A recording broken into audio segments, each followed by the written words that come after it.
Assalamualaikum dan selamat sejahtera kepada murid-murid SK Setia Alam. Hari ini sejarah tahun 5 masih lagi di unit 1 iaitu Institusi Raja Payung Negara. Pada akhir pembelajaran hari ini, murid akan dapat menghuraikan negara yang mengamalkan sistem pemerintahan beraja pada masa kini. Pemerintahan beraja merupakan pentadbiran tertua di dunia. Terdapat 43 buah negara yang masih mengamalkan institusi raja. Baiklah, ini merupakan contoh-contoh negara yang mengamalkan institusi beraja. Antaranya adalah negara Thailand, negara Malaysia, negara Jepun, negara Denmark, negara Britain dan juga negara Brunei. Baiklah murid-murid, sekarang cikgu nak tunjukkan gambar bendera-bendera diraja ataupun royalty flag.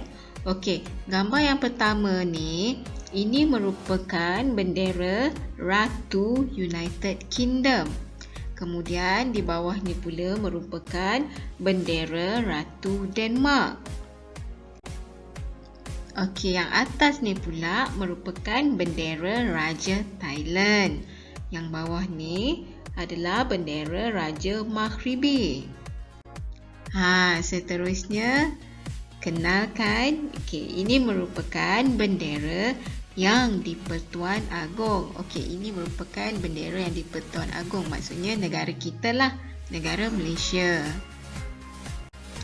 Okey murid-murid, topik kita pada hari ini iaitu negara yang mengamalkan sistem pemerintahan beraja merupakan topik terakhir dalam unit 1. Okey, lepas ni cikgu akan tunjukkan slide untuk kita ulang balik apa yang kita belajar dalam unit 1 ni. Sebab lepas ni cikgu akan bagi latihan pengukuhan untuk unit 1. Jadi murid-murid kena jawab ya. Okey, kita belajar tentang maksud raja atau sultan. Apakah yang dimaksudkan dengan raja atau sultan? Raja atau sultan merupakan pemerintah tertinggi dalam kerajaan. Apa pula maksud kerajaan? Kerajaan ialah negeri atau negara yang ditadbir secara sah. Okey, ini merupakan peta Malaysia. Dekat Malaysia terdapat 9 buah negeri yang mempunyai sultan. Ingat hanya 9 buah negeri yang mempunyai sultan. Okey, negeri mana? Yang pertama negeri Perlis, yang kedua negeri Kedah, ketiga negeri Perak, seterusnya kita tengok negeri Selangor, negeri Sembilan, Johor, Pahang, Terengganu dan Kelantan. Okey, kalau murid-murid perasan, dekat negeri Perlis masih dikekalkan gelaran raja untuk pemerintah. Manakala di negeri Sembilan, gelaran raja dipanggil Yang di-Pertuan Besar. Okey, negeri yang lain tetap dipanggil sultan. Okey, kemudian 4 buah negeri yang tiada sultan. Okey, apakah 4 buah negeri yang tiada sultan? Pulau Pinang, Melaka, Sabah dan juga Sarawak. Okey, 4 buah negeri yang tiada sultan, ketua negerinya dipanggil Yang di-Pertua Negeri. Kemudian kita ada belajar mengenai wa'adat. Apakah yang dimaksudkan dengan wa'adat? Wa'adat adalah perjanjian. Menurut dalam buku Sulalatu Salatin, ada menceritakan wa'adat antara raja dan juga wakil daripada rakyat iaitu Demang Lebar Daun. Okey, apa perjanjian mereka? Okey, mereka berjanji, rakyat berjanji memberikan taat setia dan raja pula akan memerintah dengan adil dan saksama.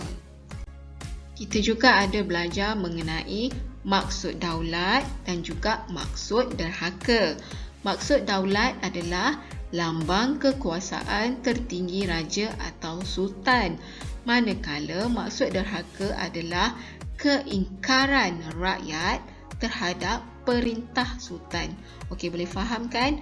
Daulat merujuk kepada lambang kekuasaan tertinggi raja. Manakala derhaka ialah keingkaran rakyat terhadap perintah sultan. Okey, kemudian kita ada belajar juga peranan dan kedudukan raja-raja dahulu dan juga pada masa kini. Okey, pada masa dahulu dapat dibahagikan kepada 3 zaman, iaitu zaman Kerajaan Melayu awal, zaman penjajahan British dan juga zaman kedudukan Jepun. Okey, apakah peranan atau kedudukan raja pada masa dahulu?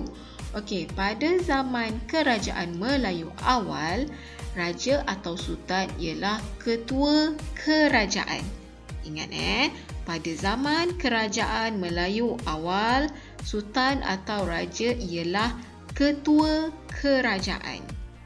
Manakala pada zaman British dan juga zaman pendudukan Jepun, raja atau sultan dikekalkan sebagai ketua negeri. Okey, ketua negeri. Okey, kemudian kita tengok pada zaman Kerajaan Melayu awal, raja atau sultan mempunyai kuasa mutlak. Tetapi pada zaman Kerajaan British dan juga zaman pendudukan Jepun, raja atau sultan tidak mempunyai kuasa mutlak. Okey, kemudian pada zaman Kerajaan Melayu awal, raja atau sultan merupakan penentu segala dasar-dasar tentang pentadbiran, perundangan, hukuman dan hubungan diplomatik. Okey, kalau kita tengok pada zaman penjajahan British dan zaman pendudukan Jepun, raja atau sultan hanya merupakan ketua agama Islam dan adat Melayu. Okey, kemudian pada zaman Kerajaan Melayu awal, nombor 4, raja atau sultan dibantu oleh pembesar untuk memerintah kerajaan. Tapi pada zaman British, penasihat British dilantik di setiap negeri untuk menguruskan pentadbiran negeri. Manakala pada zaman Jepun, hanya Gubernur Jepun yang menguruskan pentadbiran. Okey, murid-murid boleh fahamkan ini merupakan peranan atau kedudukan raja-raja Melayu pada zaman dahulu. Okey, sekarang kita tengok pada masa kini atau zaman selepas merdeka. Okey. Pada masa kini, sistem raja berperlembagaan diperkenalkan. Kemudian, pentadbiran negeri diketuai oleh menteri besar dan dibantu oleh majlis eksekutif. Kemudian, institusi yang di Pertuan Agong diperkenalkan. Okey, murid-murid tahu kan apakah yang di Pertuan Agong? Yang di Pertuan Agong merupakan ketua tertinggi dalam kerajaan kita. Okey, yang di Pertuan Agong, institusi ini hanya diperkenalkan selepas merdeka. Kemudian nombor 4, 9 raja-raja Melayu telah dilantik sebagai yang di Pertuan Agong secara bergilir-gilir. Okey, bergilir-gilir maksudnya dekat sini setiap 5 tahun yang di Pertuan Agong akan bertukar. Okey. Nombor 5, pentadbiran negara diketuai oleh Perdana Menteri dan dibantu oleh Jemaah Menteri. Okey, cikgu nak terangkan sikit apakah yang dimaksudkan dengan sistem raja berperlembagaan. Okey, sistem raja berperlembagaan ialah satu sistem pemerintahan yang mengekalkan raja sebagai pemerintah tertinggi negara dan juga negeri. Okey, kemudian cikgu nak terangkan apakah yang dimaksudkan dengan majlis eksekutif. Majlis eksekutif merupakan organisasi yang menjalankan tugas pentadbiran. Okey murid-murid, boleh dapat ke?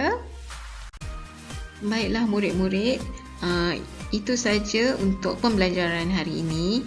Hari ini kita belajar mengenai negara yang mengamalkan sistem pemerintahan beraja dan juga kita ada ulang kaji untuk unit 1. Kemudian murid-murid jangan lupa jawab soalan di Google Form. Latihan pengukuhan untuk unit 1. Macam biasa, sebarang pertanyaan boleh WhatsApp cikgu ataupun tinggalkan komen di Google Classroom.